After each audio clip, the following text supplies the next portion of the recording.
A qualidade da democracia, por José Álvaro Moisés. Professor José Álvaro Moisés, como o senhor enxerga a trajetória dos regimes democráticos ao longo das últimas décadas?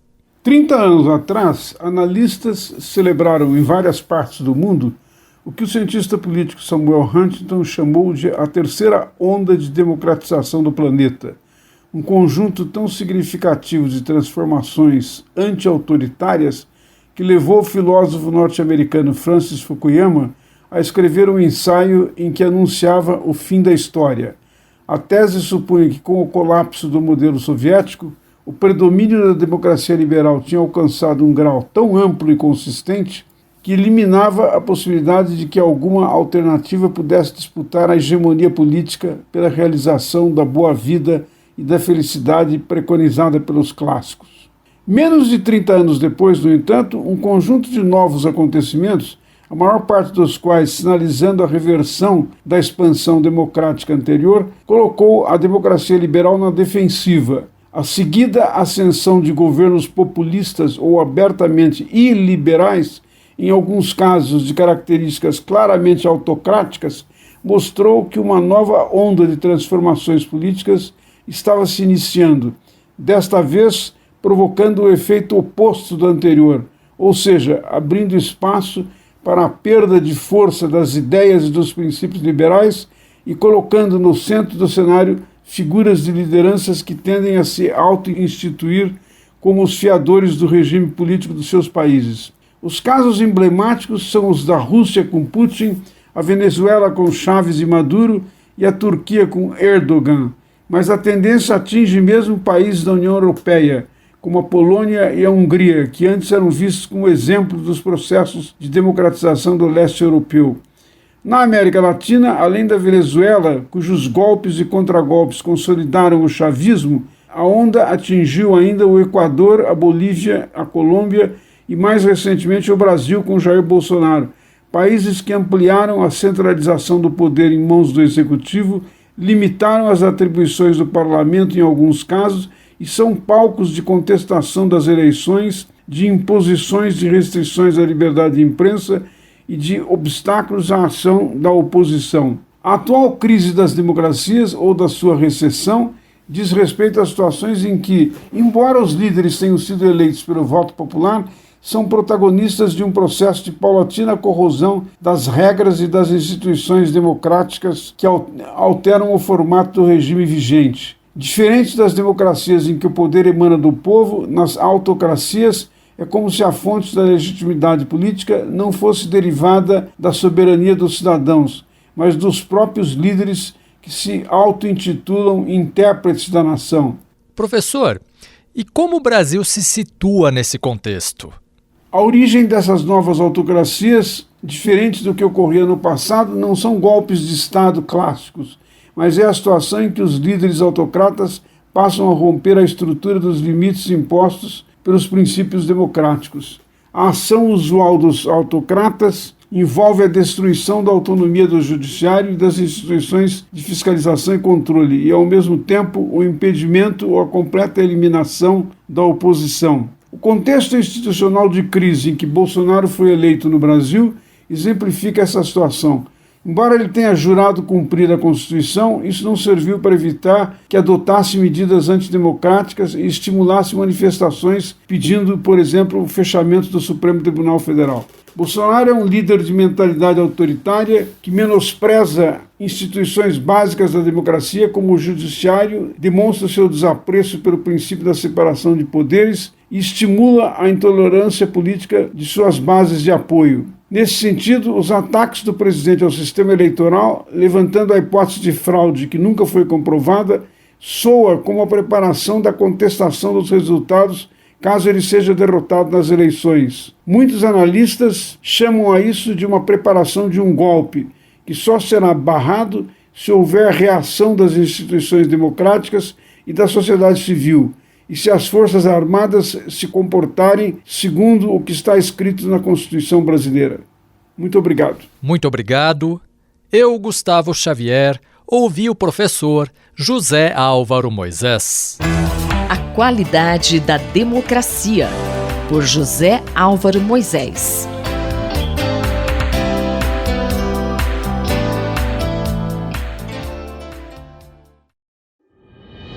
Cotidiano na Metrópole, com o professor Nabil Bonduki. Olá, professor Nabil. Na coluna de hoje, o assunto é o retorno da virada cultural para São Paulo. Depois de 2 anos de interrupção em decorrência da pandemia, aconteceu nesse último final de semana em São Paulo mais uma edição da Virada Cultural. Virada Cultural que foi considerado um dos maiores eventos culturais do mundo, que aconteceu a partir de 2005 e que se caracterizava não por ser simplesmente um festival de música ou de eventos artísticos. A Virada Cultural, ela significou, na verdade, uma forma de revisitar o centro da cidade de São Paulo, uma forma de criar sociabilidade entre as pessoas de diferentes segmentos sociais, diferentes tribos, diferentes faixas etárias. A virada se organizava com palcos distribuídos por todos os espaços públicos da área central, desde da Luz, passando pela República, chegando até a Roosevelt, indo até a Praça da Sé e também ocupando a área do Vale do Engabaú. Ou seja, palcos dispersos pela cidade, aonde aconteciam eventos culturais de diferentes naturezas, que expressavam a diversidade cultural da cidade de São Paulo e do Brasil. Então tínhamos palcos da Jovem Guarda, palcos de jazz, piano na praça, cultura popular, rap, em diferentes lugares, diferentes gêneros musicais, diferentes manifestações artísticas, incluindo teatro, dança e cultura popular. Em suma, era um evento onde iam pessoas de diferentes classes sociais, de diferentes faixas etárias, que circulavam entre os palcos e entre eles se vivia um processo de apropriação do centro da cidade de São Paulo. É por isso que a virada cultural encantou a população de São Paulo. Aconteceram, evidentemente, cenas de violência ao longo desses quase 20 anos da virada cultural. No entanto, esses problemas de violência eram enfrentados como tem que ser enfrentado o problema de violência na cidade, com melhor iluminação pública, ocupando os espaços entre os vários palcos com barracas, com comércio, com venda de artesanato, em suma, com melhorando o policiamento, inclusive fazendo uma interlocução da organização da virada com a polícia militar para que se pudesse ter procedimentos adequados para evitar que cenas de violência pudessem ser muito graves dentro desse grande evento que virava a noite de São Paulo. E o que você achou sobre o que aconteceu na edição desse ano, professor? Infelizmente, esse espírito da virada, esse espírito de fruição do espaço público, de encontro de pessoas diferentes, esteve totalmente frustrado nessa edição da Virada Cultural de 2022. O Engabaú, que foi reformado e inclusive foi concedido por uma empresa privada, ele foi totalmente cercado, inclusive com tapumes no Viaduto do Chá, na Praça Ramos de Azevedo, nas escadarias históricas da Libero Badaró, e as entradas eram controladas com revista policial. Nada disso impediu que acontecesse no interior do espaço cenas de violência, arrastão, furtos de celular e brigas, que fizeram com que essa edição da Virada Cultural, além de ela ser limitada com apenas 5 palcos, todos eles nesse espaço cercado e com gêneros musicais bastante pouco diversos, nós tivéssemos uma reprodução das cenas de violência. Os palcos na periferia foram talvez melhores, mas eles nada têm a ver com o espírito original da virada. Eram palcos com shows de música que devem acontecer sempre na periferia da cidade, que é importante que aconteça, mas nada tinha a ver com aquilo que era a virada cultural. A virada cultural era mais do que um festival de música. Ela era uma forma de recuperação do espaço público, de encontro de pessoas de diferentes tribos, de sociabilidade, aonde as mais diferentes manifestações artísticas e culturais aconteciam na cidade.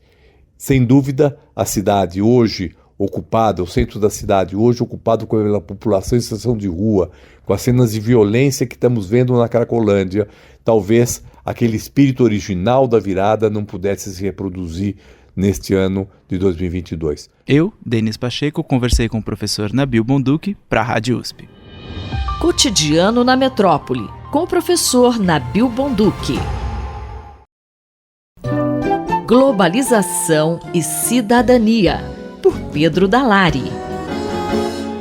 Bom dia, professor Pedro Dalari. Professor, na semana passada, ações policiais no Rio de Janeiro e em Sergipe levaram à morte pessoas e chamaram a atenção da sociedade para a violência das ações.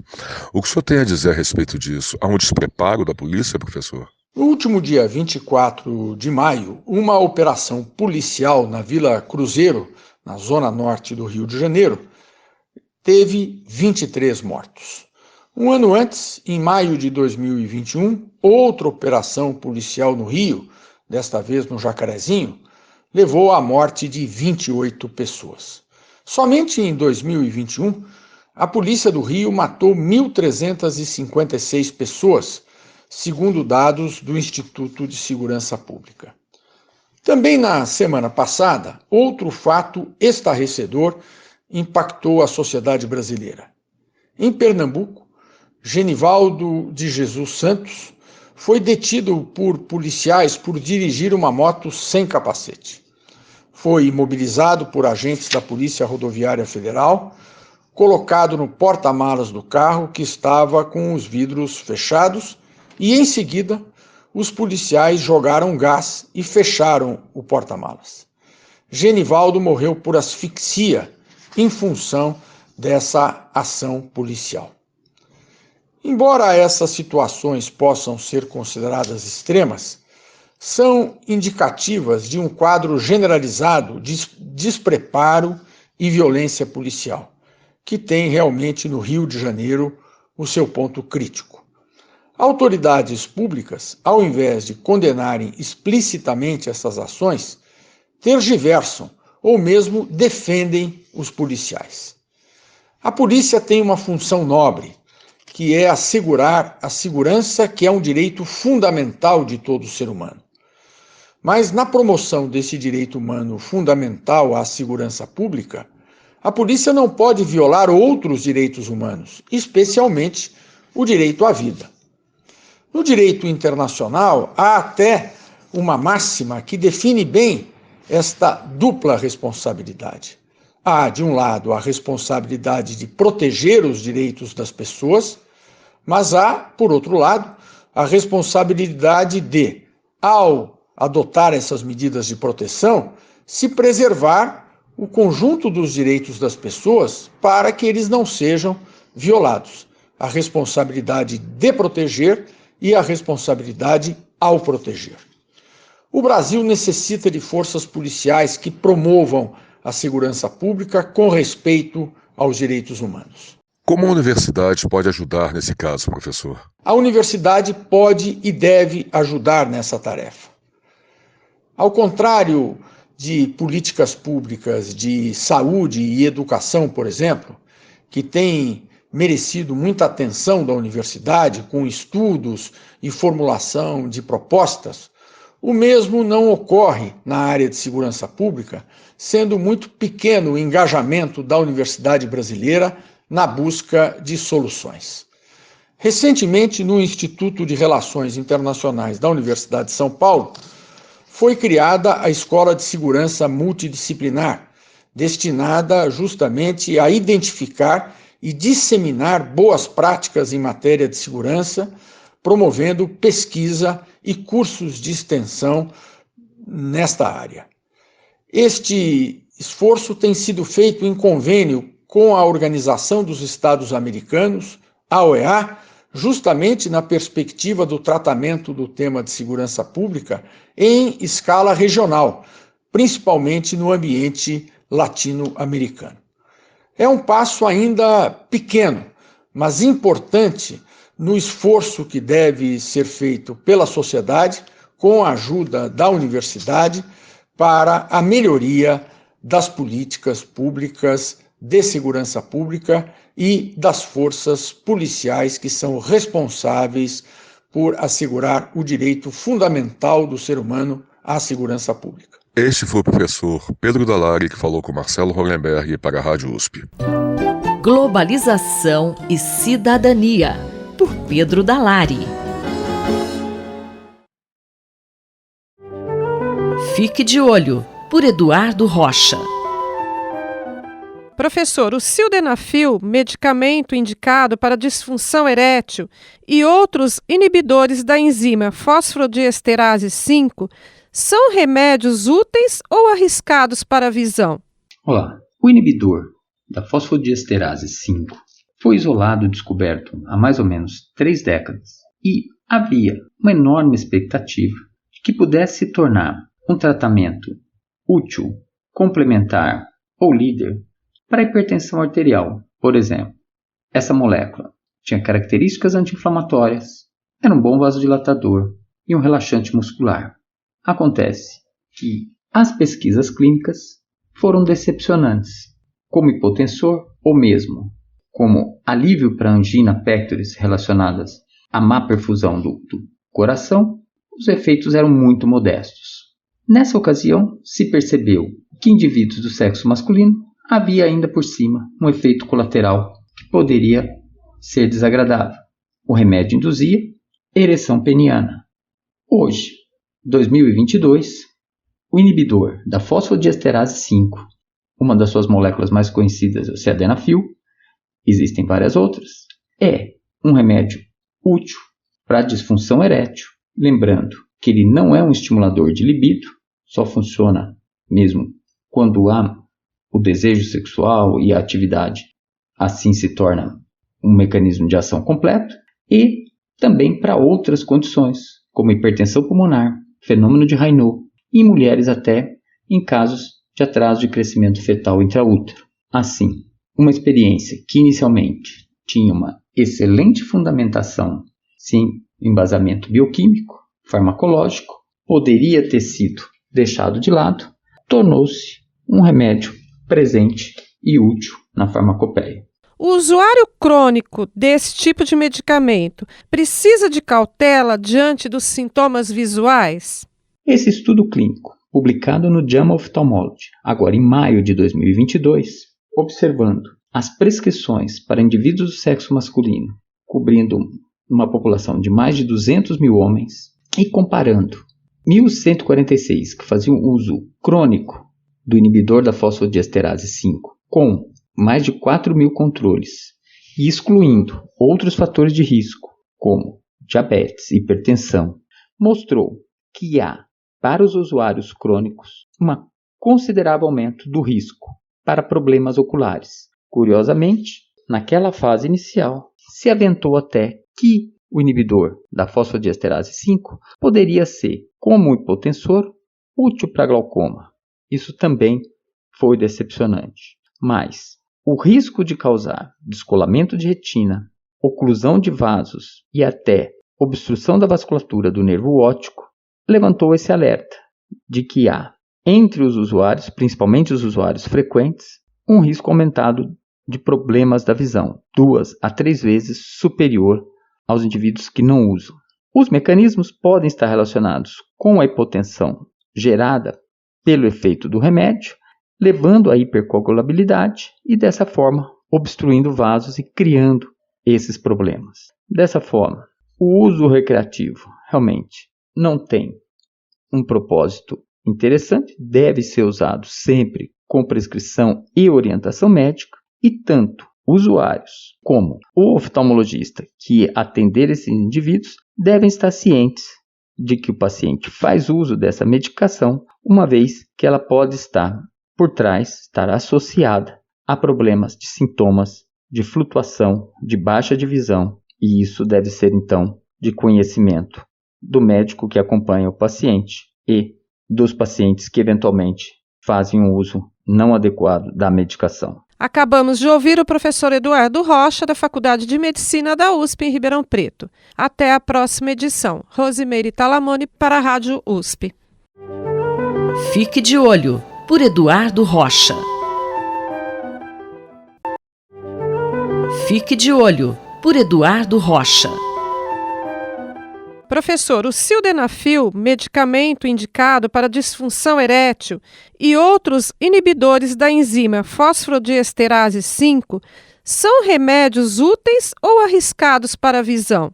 Olá, o inibidor da fosfodiesterase 5 foi isolado e descoberto há mais ou menos 3 décadas e havia uma enorme expectativa de que pudesse se tornar um tratamento útil, complementar ou líder para a hipertensão arterial, por exemplo. Essa molécula tinha características anti-inflamatórias, era um bom vasodilatador e um relaxante muscular. Acontece que as pesquisas clínicas foram decepcionantes, como hipotensor ou mesmo como alívio para angina pectoris relacionadas à má perfusão do coração, os efeitos eram muito modestos. Nessa ocasião, se percebeu que em indivíduos do sexo masculino havia ainda por cima um efeito colateral que poderia ser desagradável. O remédio induzia ereção peniana.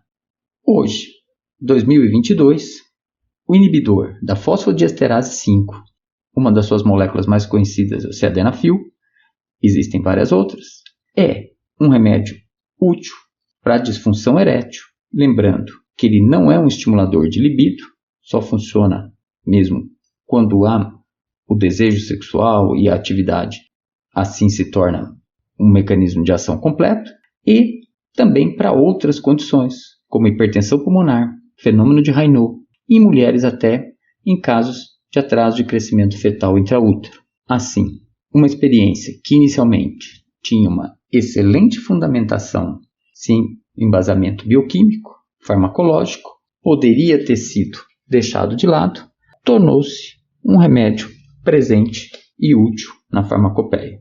O usuário crônico desse tipo de medicamento precisa de cautela diante dos sintomas visuais?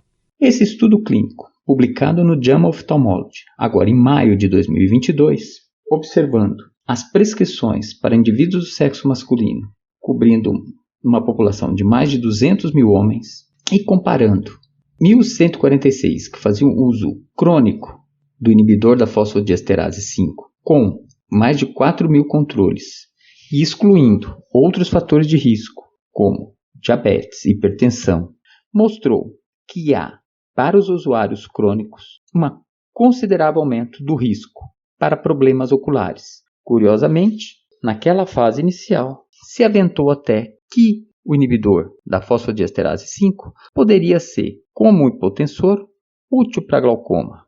Isso também foi decepcionante. Mas o risco de causar descolamento de retina, oclusão de vasos e até obstrução da vasculatura do nervo óptico levantou esse alerta de que há, entre os usuários, principalmente os usuários frequentes, um risco aumentado de problemas da visão, 2 a 3 vezes superior aos indivíduos que não usam.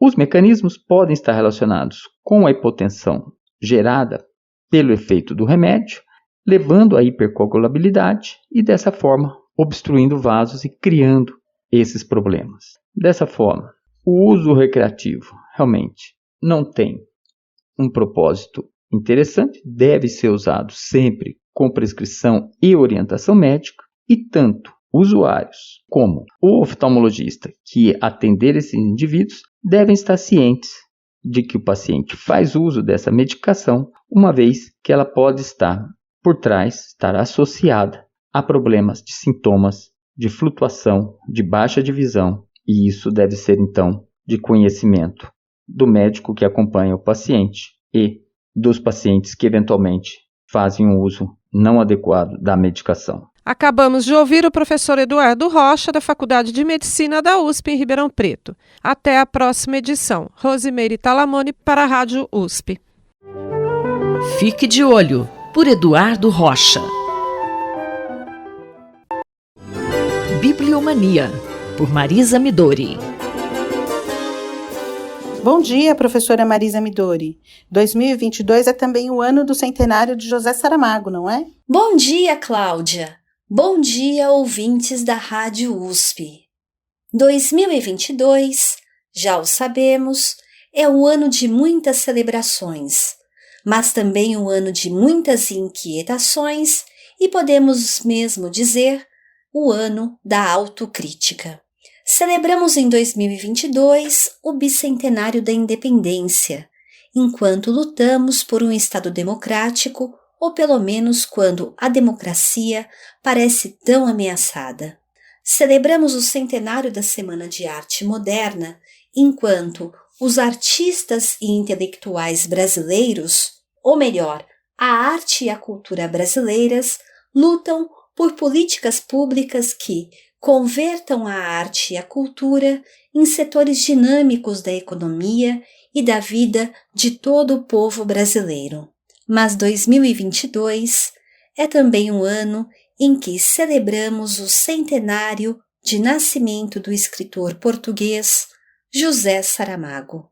O autor nasceu em 16 de novembro, um escorpiano como eu, mas parece justo que o seu legado seja lembrado e celebrado durante todo o ano.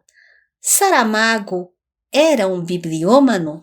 De repente, eu me peguei fazendo esta questão e confesso que não tenho uma resposta. Pilar Del Rio, sua grande companheira na vida e nas letras, recordou certa feita que Saramago costumava dizer que era necessário tratar com cuidado os livros, porque dentro deles havia uma pessoa, o autor. Que bonito, professora! De fato, precisamos cuidar dos livros com muito respeito, pois além deles guardarem o autor, um livro bem cuidado é como uma casa, sempre pronta para receber muitos leitores. É verdade, Cláudia. E para fechar a coluna de hoje, eu gostaria de recordar uma outra particularidade de Saramago. No belo livro Da Estátua à Pedra, em cuja edição lemos os discursos de Estocolmo, quando o romancista foi laureado com o Prêmio Nobel em 1998, e também uma conferência proferida naquele mesmo ano na Universidade de Turim, nosso autor tece algumas considerações, muito interessantes, aliás, sobre a relação entre a ficção e a história. Primeiro, ele refuta e com muita justeza, aliás, e com muita firmeza, que tenha feito romances históricos, a exemplo de Alexandre Herculano, para citar um grande nome de seu país. Ocorre que a história, e é daí que nasce a confusão, está sempre muito presente em seus escritos. Vejamos o que ele diz sobre o ano da morte de Ricardo Reis. E eu passo a ler esse trechinho para vocês. A sentença que me caiu do teto, o ano da morte de Ricardo Reis, misturada com o antigo rancor e a permanente admiração, animaram-me a confrontar Ricardo Reis com o espetáculo do mundo no ano da sua morte que, na minha lógica, teria de ser 1936, quer dizer, o ano em que começou a Guerra de Espanha, o ano em que a besta fascista ocupou a Etiópia, o ano em que o nazismo consolidou posições, o ano em que se criaram as mocidades e as milícias fascistas em Portugal. Num tempo convulso em que o que havia de melhor parecia desmoronar-se, quando se estava incubando, à vista de todos, o ovo da serpente que haveria de devorar tantos milhões de pessoas, Ricardo Reis, o poeta das odes maravilhosas, sentava-se diante do mundo. E é diante desse grande exemplo que eu os convido para celebrar, em 2022, o ano do centenário de nascimento de José Saramago, mas também o ano em que renasce a esperança. Muito obrigada. A professora Marisa Midori conversou com Cláudia Costa. Bibliomania, por Marisa Midori.